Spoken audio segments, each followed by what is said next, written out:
आह, त्या अर्चुनी कमालच केली नाही. हो खरंच आहे. बाहेर गावी गेली आहे तर तेवढ्यात तालुक्याच्या गावी गेली आणि उपद्व्याप केले. अमित दादाच्या खात्यात पैसे भरायचे. नुसती चेष्टा मस्करी नाही हो आपल्या पोरीकडे. जबाबदारीची पण जाणीव आहे. ज्यात त्यात घाई मात्र असते नाही का? नाही पण बरोबर केलं ग तिने. चटका ताजा असतानाच फुंकर घालायला हवी. अगदी योग्य केलं तिने. आणि आपल्या बबड्याने सुद्धा. खरंच आपण किती भाग्यवान होत नाही आपल्याला अशी मुलं झाली म्हणून. नाहीतर आजकाल सख्या आई बापांना कोणी विचारत नाही. सगळे संस्कार केलेस ना त्यांच्यावर तू मग. नाही हो, तेवढं पुरेसं नसतं. आपण त्यांना कसं वागावं ही जी ठेव त्यांच्या हातात ठेवली आहे ना, ती आपल्या मुलांनीही जपली आहे, सांभाळली आहे. हे सगळं श्रेय त्यांचं आहे. अहो बाहेरच्या जगात आज किती प्रलोभनं आहेत. बेपर्वाईने वागण्याचे कितीतरी मार्ग आहेत. पण आपल्या मुलांनी तो मार्ग नाही धरला. आपण जो दाखवला तोच धरला. खरंच परमेश्वरा, आपापसात असंच प्रेम राहू दे रे बाबा. खरं आहे तू म्हणतेस ते. सगळं श्रेय मुलांचं आहे. आणि सुनांच्या बाबतीत ते भाग्यवान ठरलो आपण. मग नाही विजयाच नाही, मेघना सुद्धा. अरे हा, हिचं मेघनाच्या आईबाबांचं काय झालं ग पुढे? काही ठाऊक नाही हो. अगं मग फोन करून विचार ना माधवीताईंना. गेल्या होत्या का त्या गाण्याच्या कार्यक्रमाला? ते करू का हो फोन? कर कर कर. हे बघ, सुरेशराव त्यांना नेणार होते हे आपल्याला माहिती नाहीये. नाही तर लगेच विचारशील. नाही हो, हा. आहे तेवढं माझ्या लक्षात. फोन द्या देतो. चिडू नकोस माझ्यावर, देणार नाही फोन. द्या ना, करू ना फोन. कर कर. आता बोलू नका, थांबा जरा. नंबर विसरेन मी.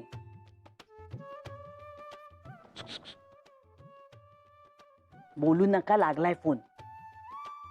हॅलो. हॅलो माधवीताई, कशा आहात? हो नाही नाही, कशा आहात तुम्ही? बरी आहे. बरं, गेला होतात का मग गाण्याच्या कार्यक्रमाला? गेलो होतो आम्ही. खूप खुशही होतो. वाटलं हे बदलले. माझी गाण्याची आवड लक्षात येऊन मला गाण्याच्या कार्यक्रमाला नेण्याची कल्पना यांना सुचली. पण नाही हो माई, हे सगळं त्यांनी नानासाहेबांच्या सांगण्यावरून केलं, स्वतःहून नाही.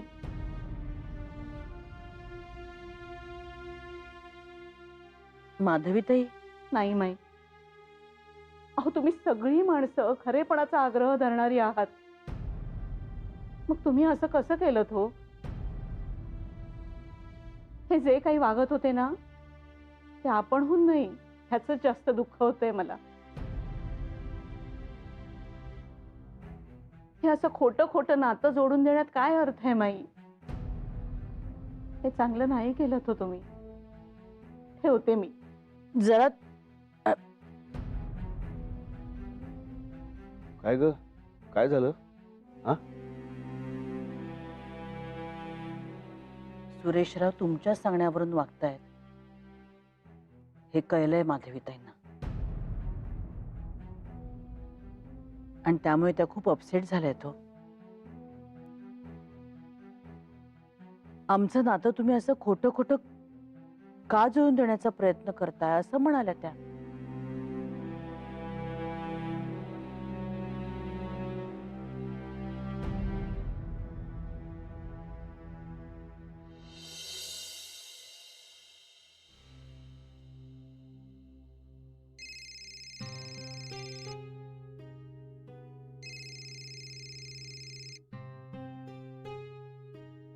हा बोल आदित्य.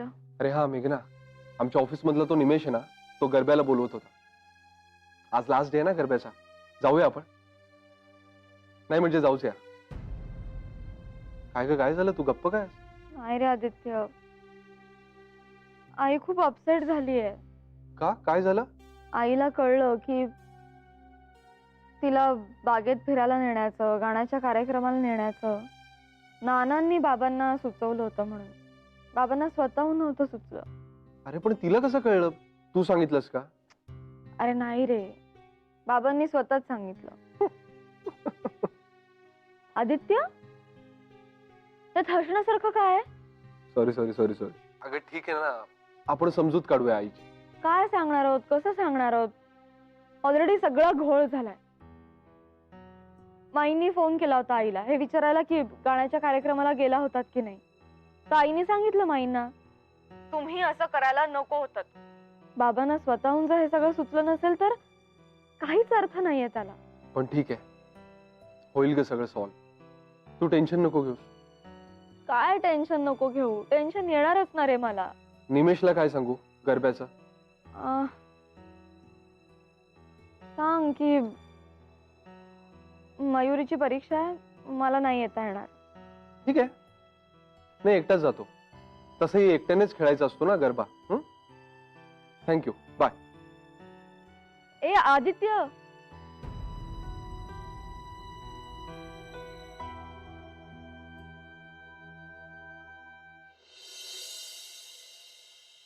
दमलो बाबाजी.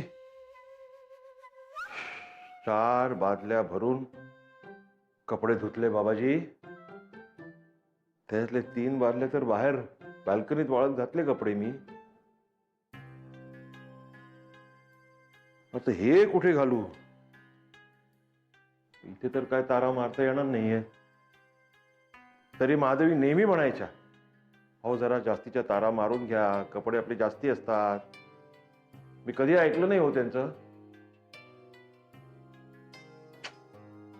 कसं त्या मॅनेज करत असतील त्यांचं त्यांना माहित हो. जय हो बाबाजी, बाबाजी त्यांचा जय हो. तर काय करू आणि कसे वाळत घालू, हे कुठे घालू?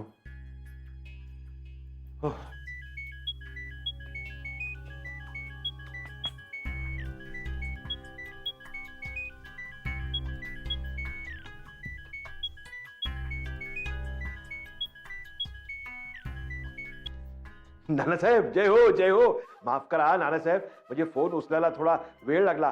काय झालं, अहो मी वॉशिंग मशीन मध्ये सगळे कपडे धुवून काढले ना. मला काय वाटलं त्या कपड्यांमधूनच आवाज येतोय की काय. फोन म्हणजे फोन बालदीत राहिला असं मला वाटलं. शोधाशोध करताना सापडला म्हणून ना. माफ करा, माफ करा. बोला बोला नानासाहेब. सुरेशराव, तुमचं म्हणजे प्ले ग्रुप मधल्या मुलांसारखं झालंय. रोज नवीन नवीन काहीतरी शिकताय. होय हो नानासाहेब, होय हो, खरंच खरंच. तुम्हाला सांगतो नानासाहेब, रोजचा दिवस नव्याने जगतोय हो मी. माधवींसाठीच आहे ना हे सगळं. हा बरं का नानासाहेब, तुम्ही सांगितल्याप्रमाणे मी संगीताच्या कार्यक्रमाला गेलो होतो त्यांच्या बरोबर. अहो किती म्हणजे किती आनंद झाला हो त्यांना. आणि नानासाहेब तुम्हाला सांगतो, कार्यक्रमाच्या आधी आम्ही बागेत भेटलो. हो का? आणि मी बरं का, मी त्यांना सरप्राईज म्हणून ना मस्तपैकी फ्लास्क मध्ये ना चहा घेऊन गेलो. तो मी स्वतः केलेला मस्त चहा. हो मी त्यांना पाजला आणि त्यांना तो किती आवडला म्हणून सांगू. खरंच हो, त्यांचे ते त्यांच्या चेहऱ्यावरचे एकंदर हावभाव आणि त्यांचे सगळे एक्सप्रेशन्स म्हणतात ना, एक्सप्रेशन, ते सगळं बघून मी हवेत तरंगत होतो खरंच. आणि बरं का नानासाहेब, मी लगेच जाऊन ना त्यांच्यासाठी त्यांच्या आवडत्या गाण्यांची सीडीज घेतल्यात विकत. आम्ही पुन्हा आज भेटणार आहोत संध्याकाळी, तेव्हा मी त्यांना देणार आहे सरप्राईज गिफ्ट पुन्हा एकदा. किती आनंद होईल त्यांना सांगा तुम्ही, होईल की नाही? कारण मी असं कधीच केलं नव्हतं ना. पण खरं सांगू का नानासाहेब, हे सगळं तुमच्यामुळे आहे. सगळं तुमच्यामुळे. नाही हो सुरेशराव, मी काय फक्त निमित्त मात्र होतो. असं कसं? अहो तुम्ही एवढी शिकवणी घेतलीत माझी. अहो नाही नाही, पण मी 1-2 दिवसात पुन्हा येणार आहे तुमच्याकडे. नवीन शिकवणी घ्यायला नानासाहेब, नवीन शिकवणी. पण जरा माझे कपडे वाट बघतायत. नाहीतर ते तिकडे बादलीतच सुकतील. आधी मला जागा शोधायची आहे त्यांना, कुठे वाळत घालायचं ते. मी तुम्हाला फोन करून येईन. जय हो नानासाहेब, जय हो. बा ठीक आहे, बाय.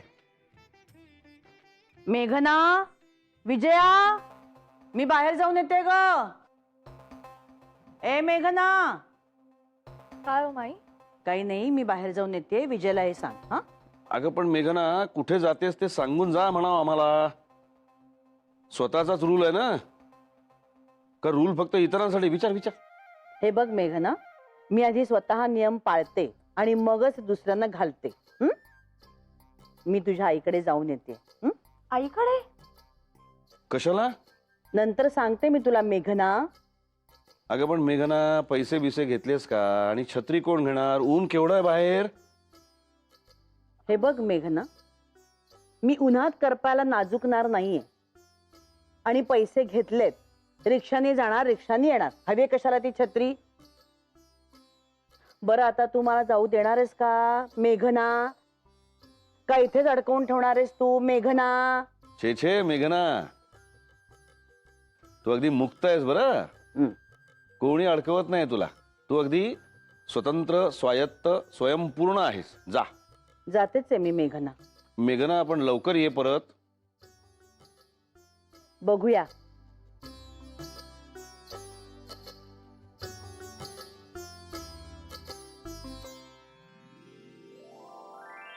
काय हो हे नाना? काय कळलं का? हं. प्रेमाची गोडी कशी वाढते ते. अशी.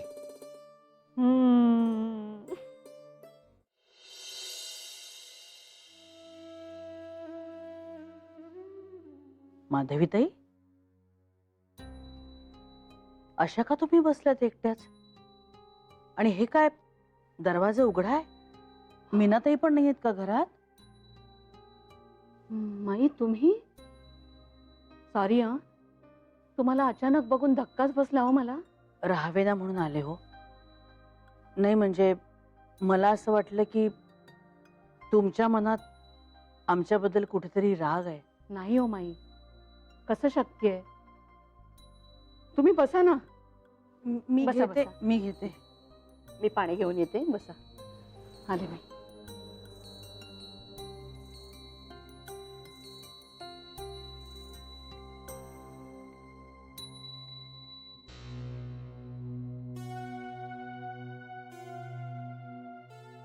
घ्या ना. तुम्ही बसा, बघू हो दे. बसते.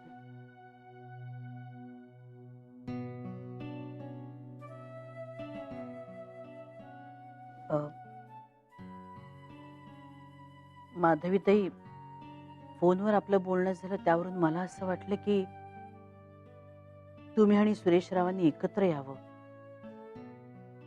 यासाठी आम्ही दोघं प्रयत्न करतोय. म्हणजे मुद्दाम काहीतरी प्लॅनिंग करतोय अशी तुमची समजूत झाली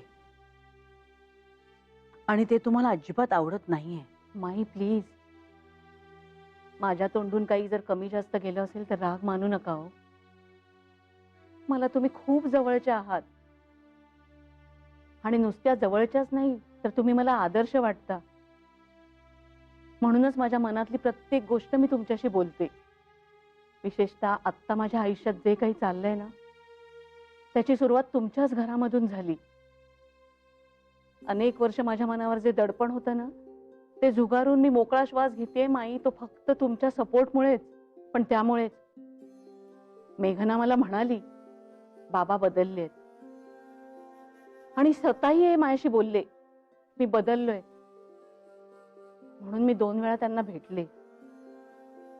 पण त्या भेटी त्यांच्या मनाने स्वतःहून उत्स्फूर्तपणे नव्हत्या घेतल्या.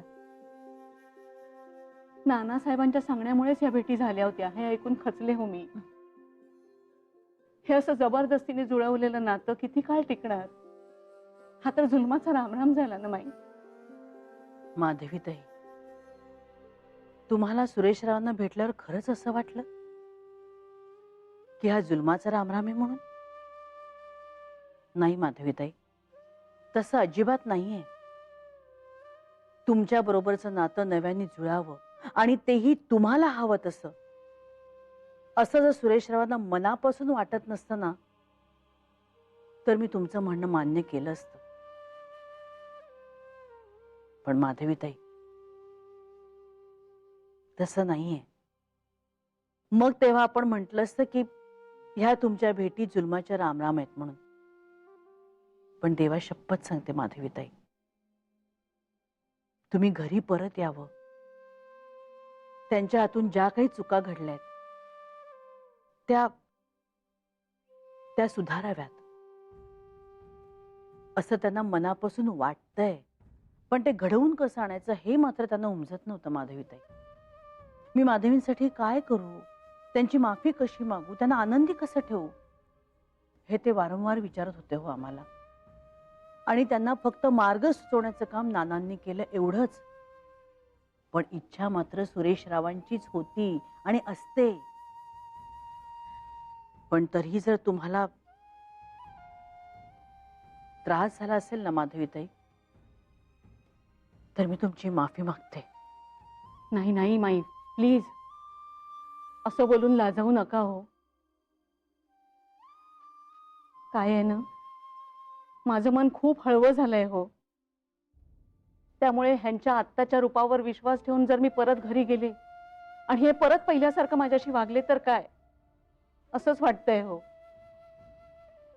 आमचं नातं असं जबरदस्तीने जुळवून देण्यात काय अर्थ आहे? ते किती काळ टिकणार? हे तर दुसऱ्यांच्या सांगण्यावरून माझ्याशी चांगले वागतात असाच माझा समज झाला होता हो.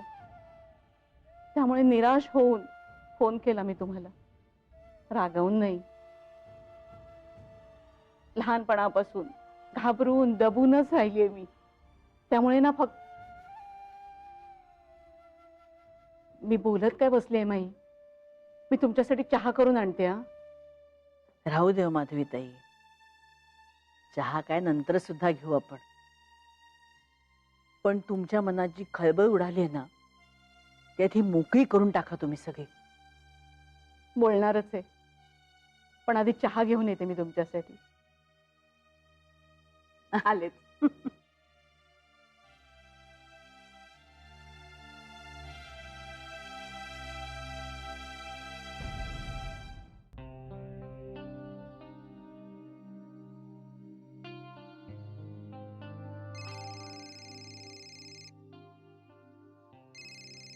गरबा?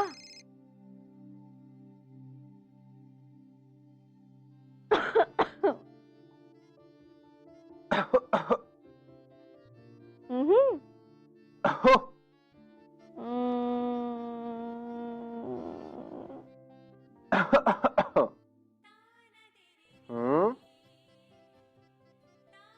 आओ जो. हम्म.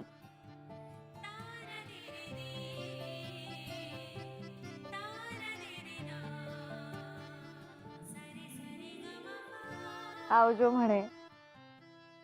आता बघ, चांगली दमवतो तुला गरबा खेळताना. आफ्टर ऑल डान्सर बरोबर गरबा खेळणं काही सोपं नाहीये. आमची आई तर आमच्या लहानपणीच गेली आणि आम्ही कॉलेजमध्ये असताना बाबाही गेले. मग आम्ही दोघीही बहिणी आमच्या काकांकडेच राहत होतो. आता आमची दोघींची जबाबदारी काकांवर आहे, ह्या कल्पनेनेच आमच्या मनावर दडपण आलं आणि मी खूप लवकर नोकरी करायला लागले. मीनाताईचं लग्न झालं, काकांनी माझंही लग्न लावून दिलं. हे सुरुवातीला खूप प्रामाणिक आणि धडपडे होते. आमच्यापेक्षा यांचं आयुष्य तर फार खडतर गेलं होतं. त्यामुळे आपल्या लेकीसाठी भरपूर पैसा साठवून ठेवायचा, म्हणून हे पैशाच्या चक्रात अडकले आणि सगळ्या नात्यांपासून दूर गेले. मी मात्र माणसं जोडत होते आणि हे सतत दडपण, भीती त्यामुळे माणसांपासून दूर होत गेले. माई, नाही, मनात आलं की एकाच परिस्थितीमधून आलेल्या दोन व्यक्ती किती भिन्न विचार करतात नाही जीवनाबद्दल. तुम्हाला कोणाचंच प्रेम मिळालं नाही, ना आईचं आणि वडिलांचं, म्हणून तुम्ही माणसं जोडायचा प्रयत्न करताय. आणि सुरेशरावांनाही कुणाचं प्रेम मिळालं नाही, पण ते मात्र सगळ्यांशी फटकून वागतायत, माणसं तोडायला बघतायत. पण सुरेशराव आता बदललेत. आणि अहो, बदल बदल म्हणजे नक्की काय हो? शेवटी दृष्टिकोन बदलणं, आणि दृष्टिकोन बदलला ना की कृतीही बदलतेच. तुम्हाला खरं नाही वाटणार, पण सुरेशराव स्वयंपाक शिकतायत, शेजाऱ्या पाजाऱ्यांची मैत्री करू बघतायत, बागकाम करतायत, नवीन नवीन मित्र जोडू पाहतायत. आणि हे सगळं कशामुळे? तर त्यांनी दृष्टिकोन बदलला म्हणूनच ना. आणि अहो, या अशा गोष्टींना जबरदस्ती करून कोणीच बदलू शकत नाही.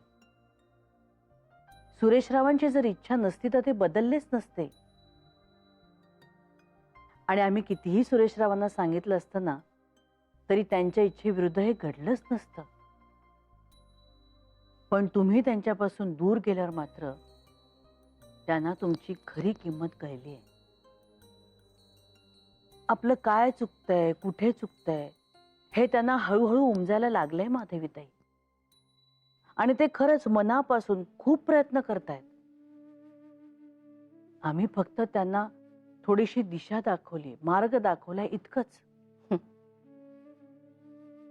कदाचित अंगावर पडलंय म्हणून जेवणखाण शिकत असतील, गरज पडेल म्हणून शेजाऱ्यांची मैत्री करत असतील, आणि एकटेपणा सहन होत नाही म्हणून माझी माफी मागत असतील. असं वाटणारच ना हो मला. साहजिकच आहे आणि योग्यही आहे. पण जोपर्यंत तुमच्या मनाची तयारी होत नाही तोपर्यंत तुमच्यावर कोणीही सक्ती करणार नाही. पण मी एक सांगेन माधवीताई, ते खरंच बदलण्याचा प्रयत्न करतायत. आणि म्हणून तुम्ही सुद्धा तुमचा दृष्टिकोन थोडा बदला. तुम्ही तुमच्या डोळ्यांवर जो पूर्वग्रहांचा, पूर्व अनुभवांचा चष्मा लावलात ना, तो थोडासा दूर करा. मग बघा, तुम्हा दोघांचं एकमेकांवर खूप प्रेम आहे. आणि हे सगळ्यांनाच जाणवतंय माधवीताई. तुम्ही दोघं दूर झाल्यानंतर